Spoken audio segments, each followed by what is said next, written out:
said, like we've been heard a lot about large language models, and we've been heard a lot about like purely computer vision stuff, but not a lot are coming out like for multimodalities AI things. But it actually opens a huge potential on different industries and different opportunities. Like generative AI, we've been heard of about this term for I'm pretty sure like for a lot of times recent years. And then generative AI is a type of artificial intelligence which can create new content, including text, images, audio, and video. All these different content, we call them as modality. So if we take more than one modality in a system, like either the input or the output, they are belong to more than two modalities. We call those things as multimodalities. Okay, so instead of just analyzing or recognizing data, the generative AI would generate content based on pattern it has already learned. Models like GPT or DALL-E can produce realistic images, articles, designs after being trained on large amounts of data, so making them super useful in creative industries and beyond. Cool. So how has multimodality generative AI transformed industries? I've actually breaking down into like around like 11 fields, but we can totally get more than that. So we can get some like specific examples from some specific field. Like first of all the education. I think we also got audience like who has a large like experiences about education. For education, the multimodality generative AI could provide like personalized lessons, virtual tutors. I was also working on one project which is like a chatbot for teachers. So you can use a chatbot between teacher and student, which is like provide like better collaborations between these two parties. And then for entertainment, it can give you like a very good thing where you do storytelling or you do video editing. For marketing, it can be like customized advertisement, content creation. And then speaking of fashion, you could have virtual try on, you could have design generation things. Healthcare, you have medical imaging, you have drug discovery. Architecture, you would have 3D modeling, design automation. We're going to show a little bit of the results for architecture in the following slides. And then also for e-commerce, you have product descriptions, you have recommendations. Finance, you have risk assessment, fraud detection. I used to work in Tabcorp for a while, and we also like as a gambling company, we cared a lot about like safer gambling. So we do a lot of like fraud detection things based on generative AI too. And then also automotive driving, vehicle design. And as for real estate, have property visualizations, market analysis, and music is like sound composition, sound design. So like every field that you could think, there will be use case that you can use modalities generative AIs. Because as a human, you're gonna encounter all different modalities in your daily life. So that will give you or give the industries such opportunities to use those modalities in their daily life too. All right, so one very, very good advantages about the multimodalities generative AI is to boost creativity. So how would it done? Like from the first aspect, which is multimodal tools for artists, writers, designers, and those developers. Like for example, for arts, the artists today, they could blend text, images, and the video just together into one single creative process and then generate all the very fancy results rather than they just stay with their own images and draw some things based on the image. They could blend all these different modalities together. And for the visual things, they have art, soundscapes from prompts. And for writing things, for people who write things, they use multimodal AI in storytelling generation, and they can interact with either sound or videos to combine those different modalities. And for design things, you can just input a very simple sketches because you may not know what kind of colors or what kind of styles you want to use, but you have like a rough sketch in your mind. So that would be your rough input. The input is like just a rough sketches, or maybe some text. Text is like some descriptions that you sort of. With those things as input, or even like some photos, and using generative AI, it could provide you with a full multimedia experiences. And then development, as a developer, you can integrate text, code, imagery in AI-assisted workflows. I use a lot about the Copilot of the GitHub every day. I can't live without it. It gives me super like a huge amount of time every day just in coding itself.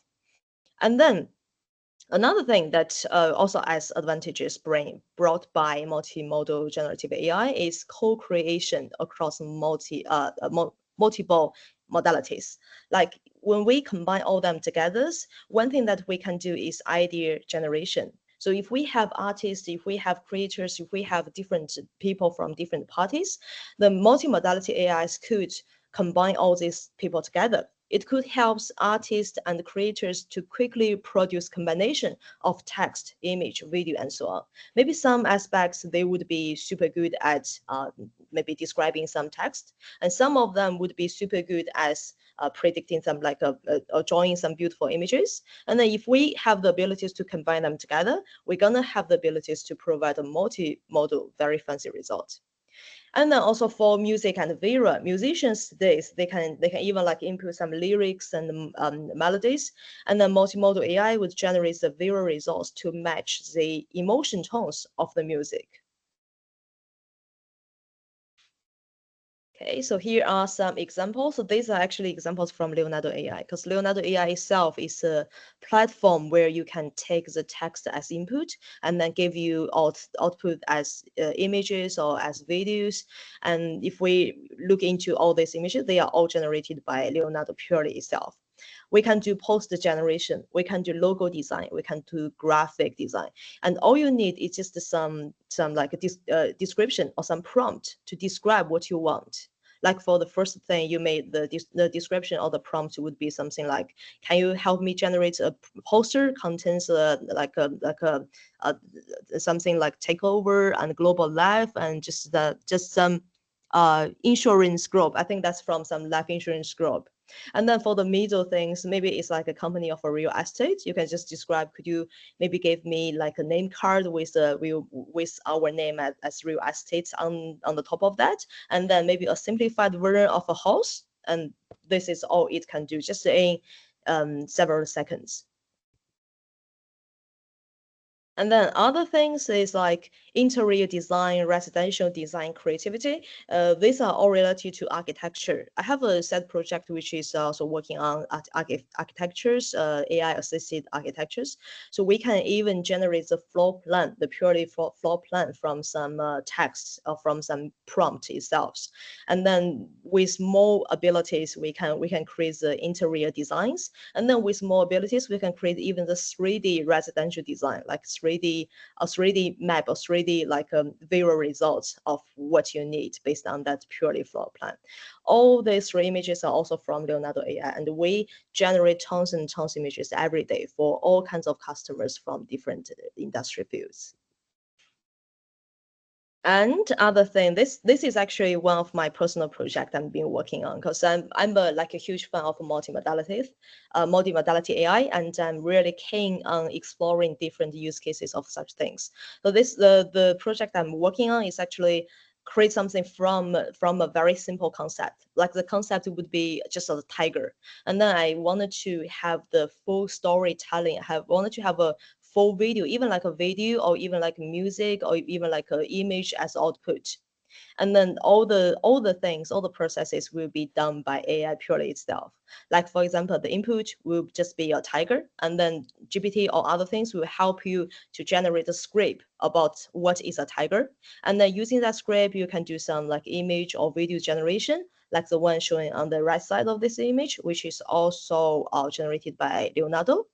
And then with all this kind of stuff, you can even translate the English text to Chinese one or to any different languages, and also like combine them with the various stuff that you generate, the images or the videos together.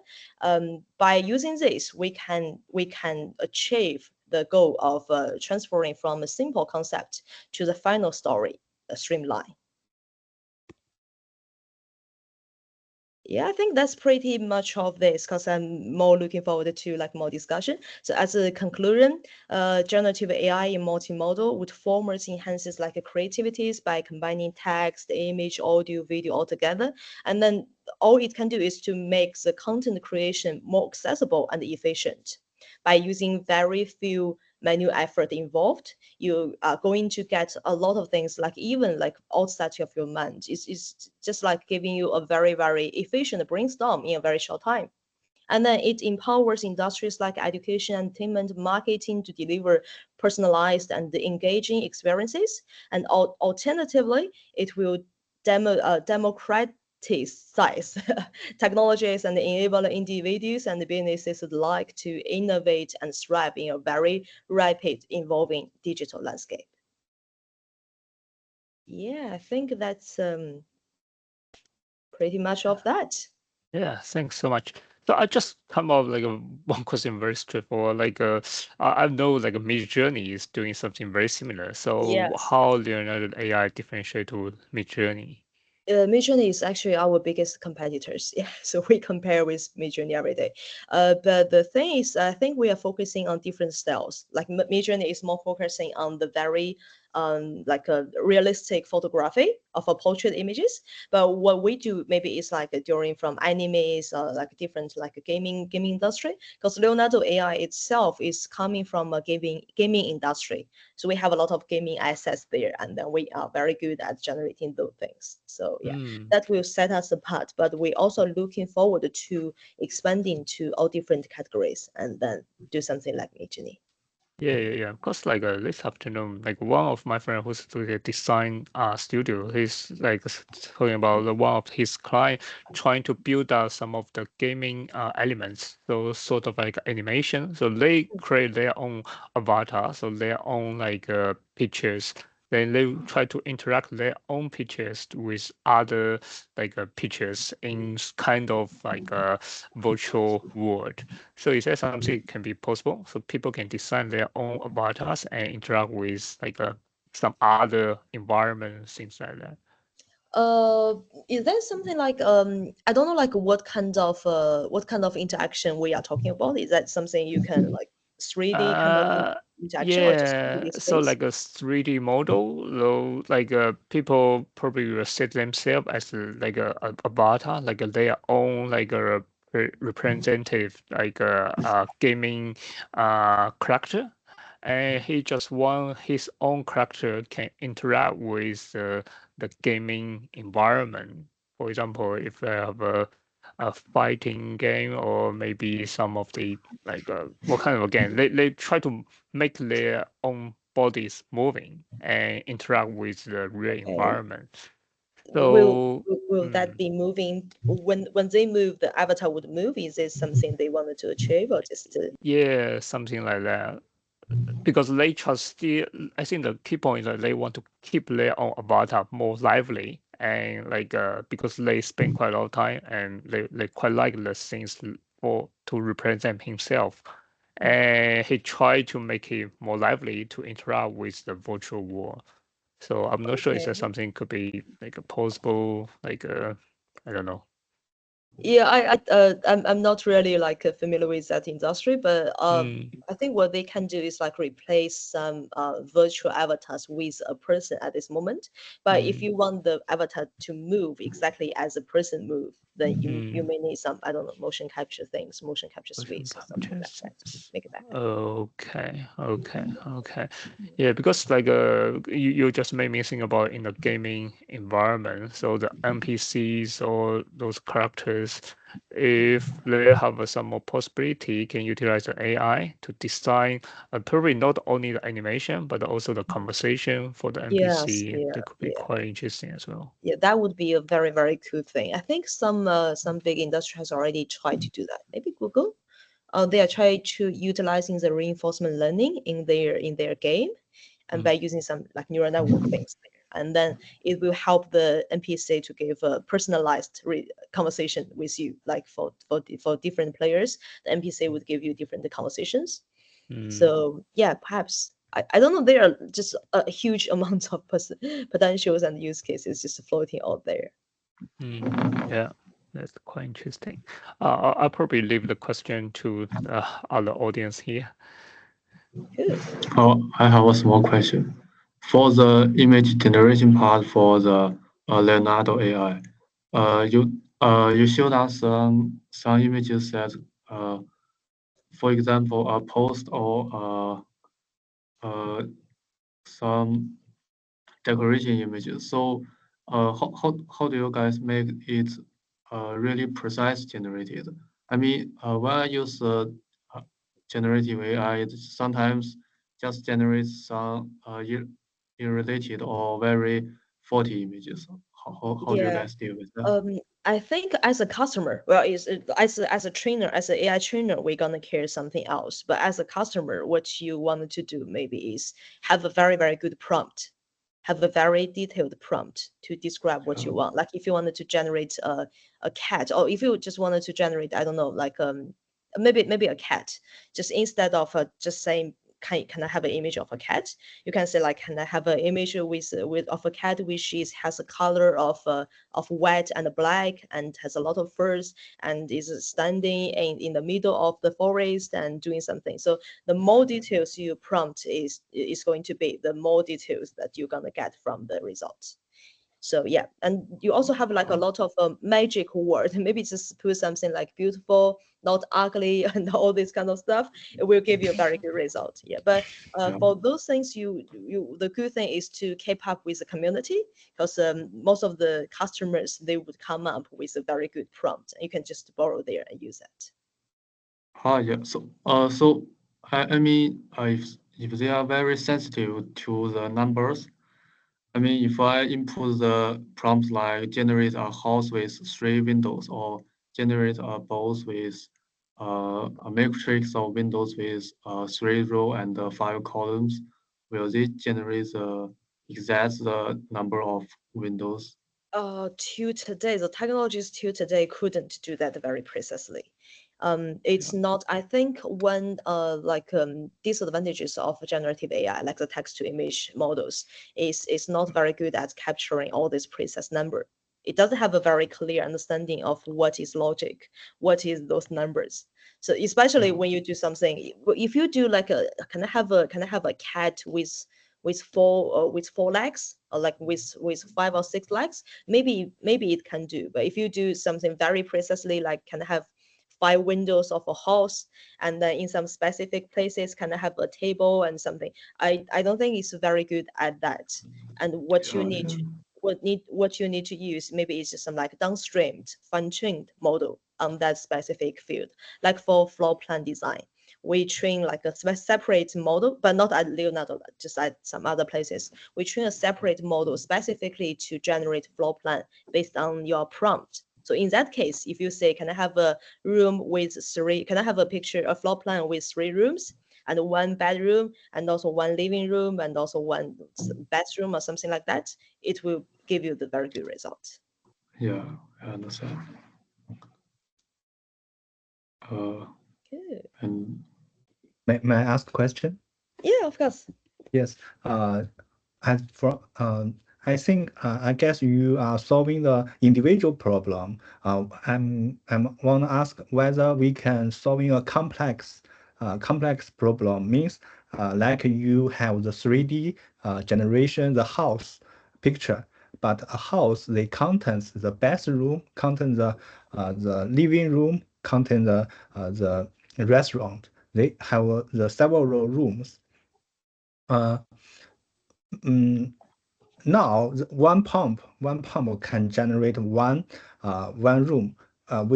Can we design a workflow to make the whole process Mm, automatically, and the different prompt and they have the cooperation to uh, satisfy the customer mm, the demand. My question is, uh, what do you think the possible to solving this workflow solving this? Yeah. yeah, Okay. yeah, I totally understand. I think that makes great sense, especially like when you are facing a problem that you are very difficult to achieve end-to-end solutions, like what you said, like you want to have a very complex like combination of all different rooms, and then it's difficult to achieve that end to end. Then what you do is perfectly well. It's like splitting it into two tasks, and each task has been explicitly defined. Like the first task is generate a room, a very good room from a simple sentence. And the second thing is like we have 5 rooms already generated. Could you please combine them together? I think that's totally cool, and it's definitely a very good solutions to these problems. And what you need to do is just like having those two, because you have to have two separate models. The first model is doing the first task, the second model is doing the second task. My suggestion would be like train them separately using their different data sets, and then combine them together. But when you combine them together, you're gonna find they have their bias, either from the perspective of the parameters or from the perspective of the data. So you need to do like a little bit of fine tuning for both of the stages with maybe like smaller learning rates, all this kind of stuff. Yeah. And that also reminds me of another thing. Like we know the AI agent has popping up recently, and we heard a lot about that. And that's something also AI agent is good at. So split the task, a whole task, into several different stages, and then build up API for each stages, and then combine the workflow together. Yeah. Okay, thank you very much. Thank you. No worries, no worries. I'll just also come out with another question. Like, is that sometimes if we using the small language model have a like a better impact compared with using large language model? So, for example, how we currently train the Leonardo AI's backend to make it to generate the image basing on the user's prompt. Is that we basing on like the user's background or like the category they currently doing to like how to say to narrow down the possibilities? Then we can give him more accurate answer instead of giving very general answer. Are you saying like we're giving different customer different prompts in the Leonardo AI? Yeah, something like that. And also like can this Leonardo AI is like response more specific to the domain, like instead of we giving a very wide general response. Yeah. I think we've already done something like that. We have different models specifically fine-tuned on some specific domain, like maybe anime. Like if you wanted to generate images related to anime, you can specifically choose the model that fine-tuned for that. And if you want to generate some realistic photography, we also have specific models for that category.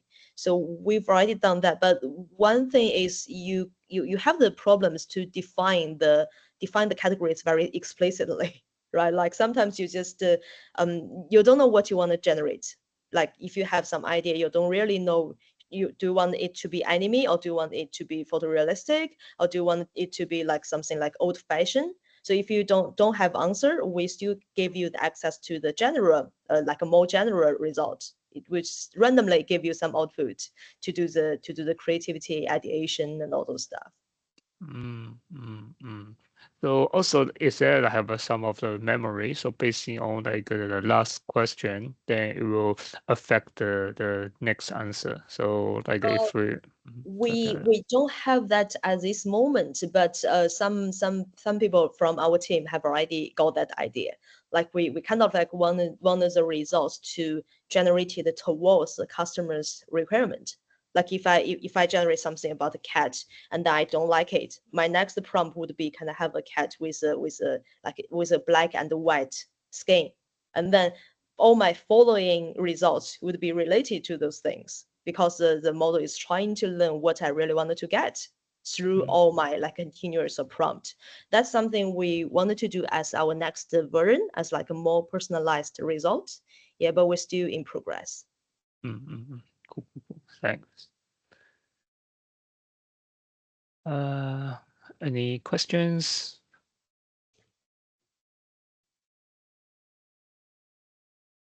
I think how you say like you probably ask some of the education questions.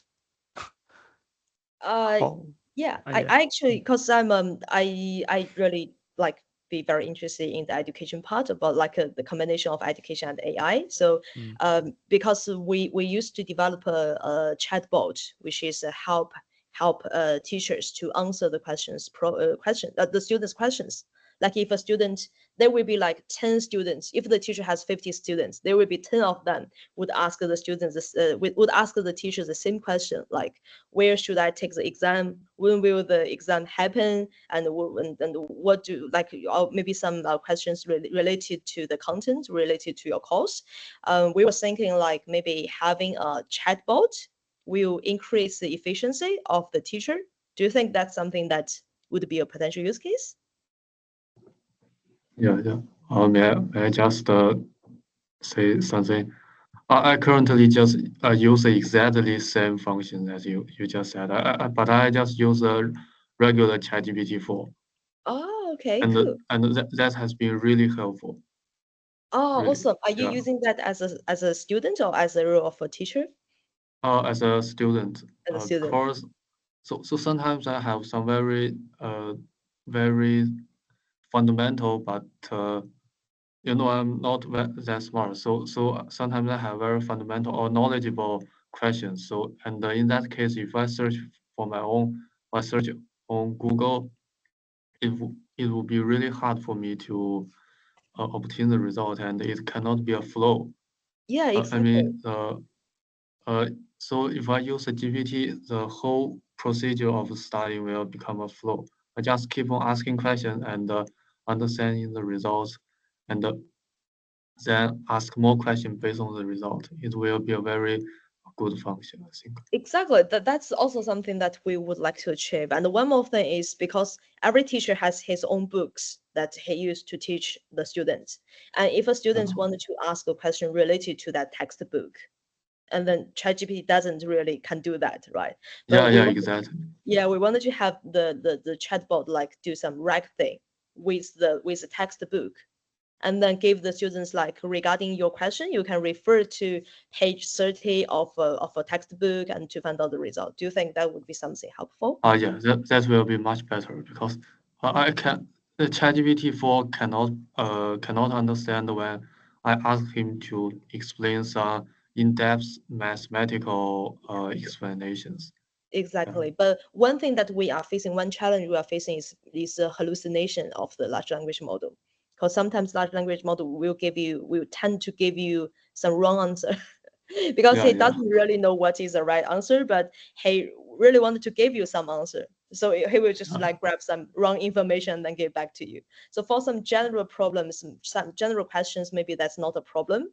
But if you ask something that is need very accurate result, like for mathematics equation, it will be a disaster if the chatbot will give you Yeah, some wrong yes. answer, right? Yeah, you can only answer you some knowledgeable questions. Like Yes, you yeah. don't know the how does it work like that.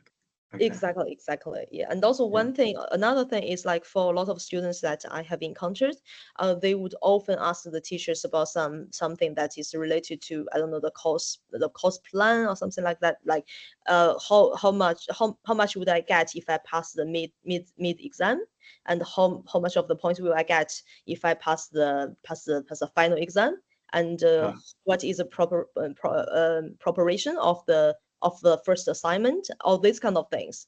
And chatbot with RAG, with RAG would be super useful in that case. yeah, yeah. Yeah. No, okay. Yeah, I also find like the things like workflow quite interesting. So like if we integrate like a RAG and also like some knowledge base, so maybe we can have some of the real time like a synchronization. So once like Leonardo AI try to give in some of answer, but also like review the answers first, then giving the like answer later. So similar like maybe the ChatGPT, the O1 they're currently doing. So they keep on review the answer, then resync the answer, then giving the final result. Maybe there will be. Yeah, exactly. We also use something like back in TypeCop. We're trying to using a knowledge graph on top of the large language models to filtering all the wrong answers and then just ensure that I'm giving you the correct results. Yeah, so that's definitely something we can do if we are looking for very accurate results. Yeah, yeah, yeah. Cool. And like I'm not sure. Another thing is maybe is the labeling. So is there like because sometimes if the answer is not in the right direction, then is that we can basing on the users or the customer to do the labeling for us, or maybe like just an internal team to run more labeling work to make it more accurate. Like for training, continue training large language models. Yeah, yeah.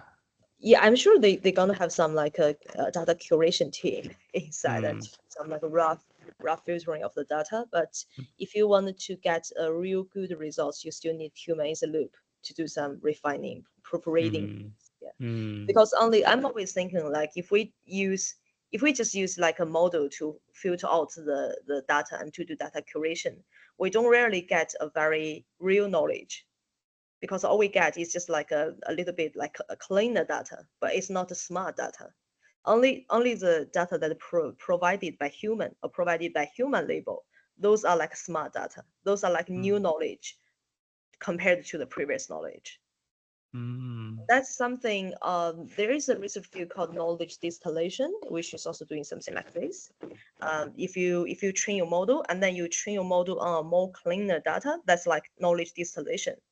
Let's mm, distill the knowledge from the previous one. But if you have a totally new data, like a new domain data or new something like, and also that is high quality and labeled by person, that will definitely give the model a lot more new knowledge. yeah, yeah, yeah. Okay, got it. Yeah, that's right.